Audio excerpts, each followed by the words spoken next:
just to tie the game at 23, and it's blocked! Isaiah Simmons, and picked up by Bryce Ford-Wheaton, and he is going to go! What's going on, New York Giants fans? This is Tim, this is New York Giants Straight Talk, powered by Online Big Blue LLC. Oh, I want to talk about the Giants win on Sunday in Seattle against the vaunted Seattle Seahawks, the 29-20 win. Want to talk about the controversial play, that blocked field goal, of course. Was it a penalty? Was it, or was it just a giant loophole? As we're seeing the play scroll across the screen right now, you look at it and you're like, that seems like a penalty to me. Well, you need to kind of go back in time a little bit. And, sometimes being old has its advantages. Back in the early 80s with the Green Bay Packers, you had two wide receivers. You had James Lofton, who I believe is in the Hall of Fame, and John Jefferson. John Jefferson came over from the San Diego Chargers. And what the Packers used to do on extra points and what they used to do on field goals is they would put either Lofton or Jefferson behind the line of scrimmage when another team had a field goal attempt. And then what they would do is either Jefferson or Lofton would actually run towards the line and leap, hands fully extended, and try to block the kick. Now, they were very successful at this. And then at one point in time, they figured out something else. You know what we can also do? We can kind of run up behind the line of scrimmage, almost leap on, or sometimes even leap on the backs of our defensive linemen, get extra extension, because these were tall guys, these were athletic guys, these were guys that could leap even in the 80s, and then block the kick. Well, as they became more and more successful at this, the league decided, no. This is an unfair advantage. You can no longer do this. You no longer can get that running start and either leap over the offensive lineman and block the kick, because they would try to do that as well. They would actually literally try to basically leapfrog over the defensive line, over the offensive line, get into the backfield where the kicker was and try to jump and block the kick that way as well. So they said you could no longer get a running start and either leap at the line of scrimmage, or you can no longer get a running start and leap over the line of scrimmage, and you can no longer stand completely behind, 5 yards behind the line of scrimmage, run forward and do the same thing and leap at the ball. And this was early. I think this was either 81 or 82. I don't remember the exact year they changed the rules. So you watch this play and you have a segment of the Seattle fan base basically sitting there and saying, well, that was an illegal play. You have to look at him doing. He's leaping over the line of scrimmage. They're holding the linemen down. As always here at Online Big Blue, we went to the NFL website in reference to the rules committee, and we pulled the rules down for field goal and special teams. Field goal or special. I can't even talk today because I'm still a little upset about the Mets. Don't want to talk about it. I'm a little upset about the Mets, but I'm going to go see the Mets play tomorrow. I'm going to be at MSG on Wednesday. So you know what? I'm going to be okay.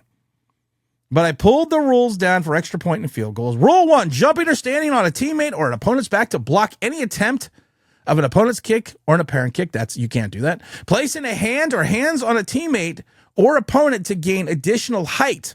Block the attempt or block the opponent's kick or apparent kick. Number 2, attempt to jump through any gap between the offensive players to block an opponent's kick and apparent kick. Picking up a teammate to block or attempt to block an opponent's kick or an apparent kick, rushing forward, leaping across the line of scrimmage in an obvious attempt to block a field goal, to try a kick, or apparently kick unless the leaping player was in a stationary position 1 yard off the line of scrimmage when the ball was snapped. Now that's important because if you take a look at where Isaiah Simmons was lined up, Isaiah Simmons was lined up 1 yard. He was basically lined off, not even lined up 1 yard off the line of scrimmage. So when he leaped over, that's not a penalty. A player who is more than 1 yard behind the line of scrimmage before the snap may run forward and leap, provided he does not cross the line of scrimmage or land on any players. Now, here's the other thing that's a problem. So you as a Seattle Seahawks fan can say, well, you know what? It looked like he was more than a yard behind the line of scrimmage, and he did leap over. Yes, he did leap over. You have to say that right off the bat. This could have gone either way. Because of the fact that when he did leap over, he was getting a running start.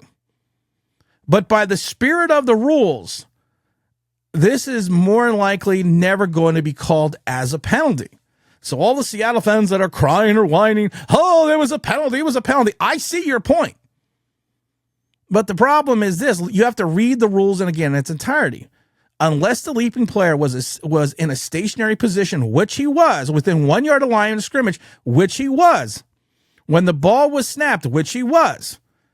So you can literally say, the Giants can literally come back, and the rules committee can come back and say he was stationary and he was within 1 yard of line of scrimmage. Now, again, Seattle fans are going to say, well, he was more than 1 yard. No. And for this, I don't know where this thought process came that you're not allowed to block the center. I heard this one on Seattle Twitter. You're not allowed to block the center. Yeah, you're allowed to block the center. You're allowed to try to bowl over the center. Yeah, there's no rule in the NFL that says that once the center snaps the ball, you're not allowed to touch him. Now the other thing is, Seattle fans are saying, and you could potentially have a point here, that the two defensive linemen held the two offensive linemen down. As you can see in the videos, we're playing over and over again. They did literally kind of push them down to the ground a little bit. That technically, and I don't think it would ever be called, can be construed as holding. Because you are not technically blocking the opponent. You are literally holding the lineman down so Isaiah Simmons could get through the line and leap over. It's one of these weird plays. I think the rules committee will look at it this year. I would not be shocked. I should rephrase that. I would not be shocked if the rules committee looked at it this year and kind of came up and said, hey, listen, you know what? In the spirit of the rule, you can't hold the offensive linemen down. You cannot literally hold them and push them down. Technically, if you go by the rules, that is holding. That is defensive holding, because you're not blocking the player. You are literally holding them down. Now, people are going to slow down this play. Giant fans, I love Giant fans. They're going to slow down this play and go, see, they're not holding them down. Look at it. Well, when you put something in slow motion, of course, it doesn't look as bad in some regards. Sometimes it does, sometimes it doesn't. When you're looking at it real time, you could have potentially called a hold on that play, on the two defensive linemen for the Giants.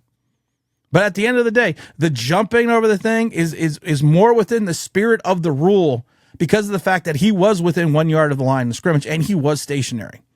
So the Giants kind of found a loophole here. I think the loophole is going to get closed by the rules committee next year, because I think you're going to see more and more teams trying to do this. And I'm guaranteeing this, I think the hanky is going to come out.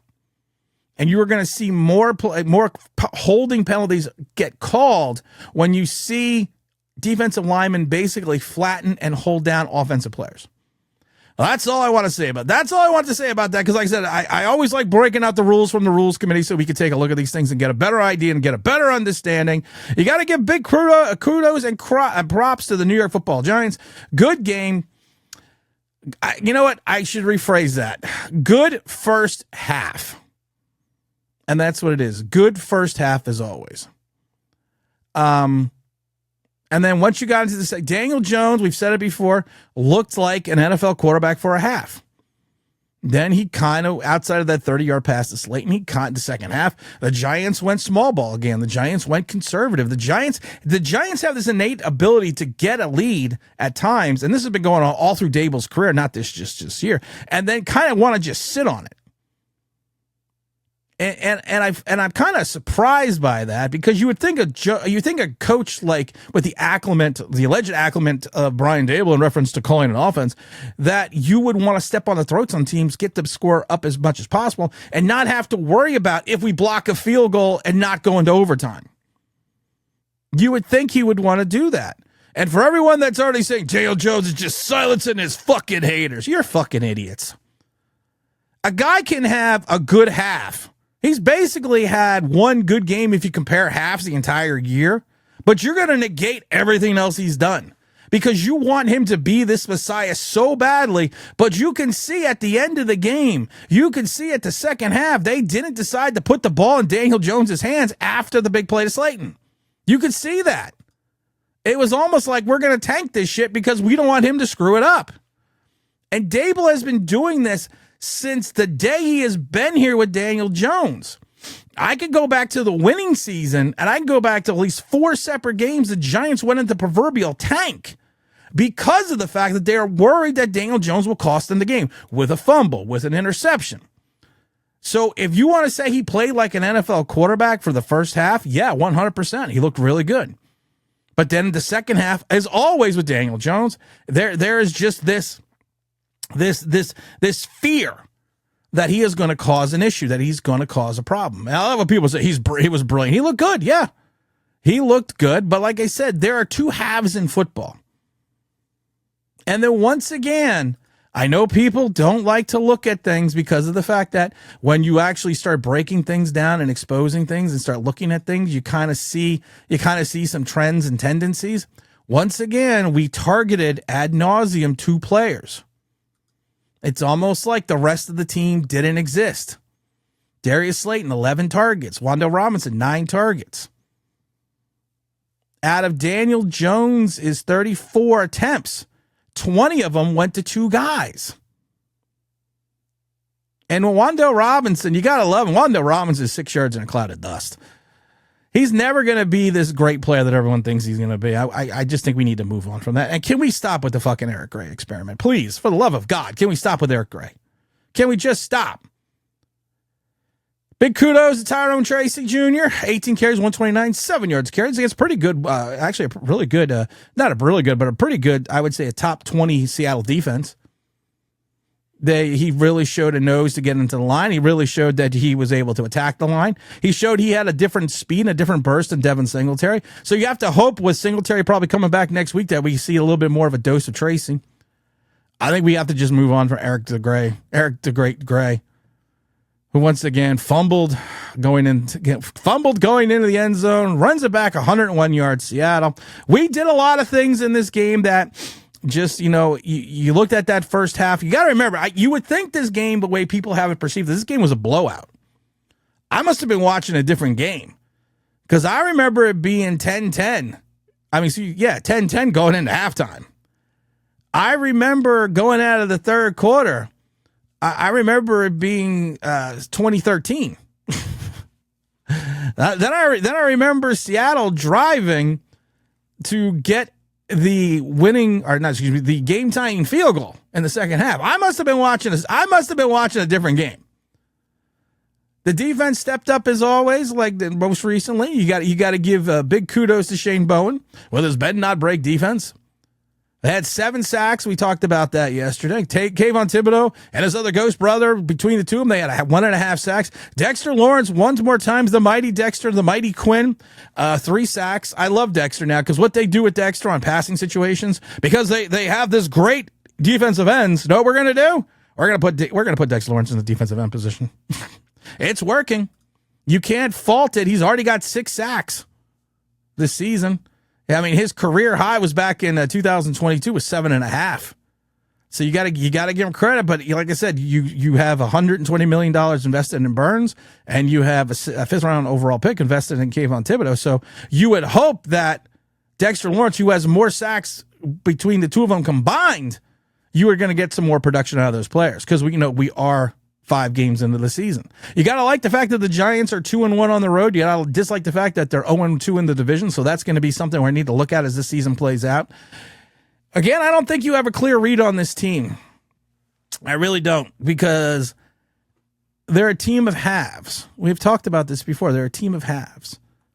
And the one thing about football is you only play 17 games during the regular season, and there's so many ups and downs. And the problem is the Giant fan base literally at times breaks their fucking ankles jumping off and on the bandwagon so much. I love it because you had people. I'm not going to call people out today because I'm in a bad mood with the Mets. And if you really want me to be in a bad mood, I'll fucking start calling people out. You had people just 2 weeks ago or a week ago saying, content creators, people that have a lot of followers, saying we should bench Daniel Jones. And now they're like, Daniel Jones is awesome. Get a fucking life. That's all I got to say. Get an opinion and stick to it. That's like poor Deontay Banks. He had a good game yesterday. I had to hear how he's not playing up to specifications, not playing up to par because he's been giving up touchdowns. But if you look at the coverage on his touchdowns, the coverage was actually very good. It's just the receivers make great catches. And he had a big game in Seattle. The defense, like I said, we have to wait and see how it's going to play out. The offense, like I said, it's a tale of two halves. And you get kind of leery that you are going to find a lull where you're going to go two halves without any offensive production. We have to hope that Tyrone Tracy continues his. One thing I liked about Tracy, he's very decisive. He is a guy that is, when he runs, he's very decisive with the ball. And I think that's what we need in that backfield. You always, they were throwing some shade at Saquon Barkley saying, well, Barkley dances too much. No, Barkley doesn't. Yeah, Barkley dances too much because he's trying to get around. He's trying to get through the line. And I think Tyrone Tracy and Barkley are a little bit of different backs. I think Tracy goes a little bit more headfirst into the line, which is what you want to see. So once again, you got to give big kudos to this entire team. You got to give big kudos to the coaching staff. You got to give big kudos also to the likes of Brian Dable, who Wan'Dale Robinson was, and I know some fans wanted to see it and some fans were upset about Dable for doing it, but evidently Wan'Dale Robinson was streaming from the Giants locker room after the win. And Brian Dable basically just told him, shut that shit off. Turn it off. And you should, I know you're excited. I know this is the age of social media. I know, and I understand that.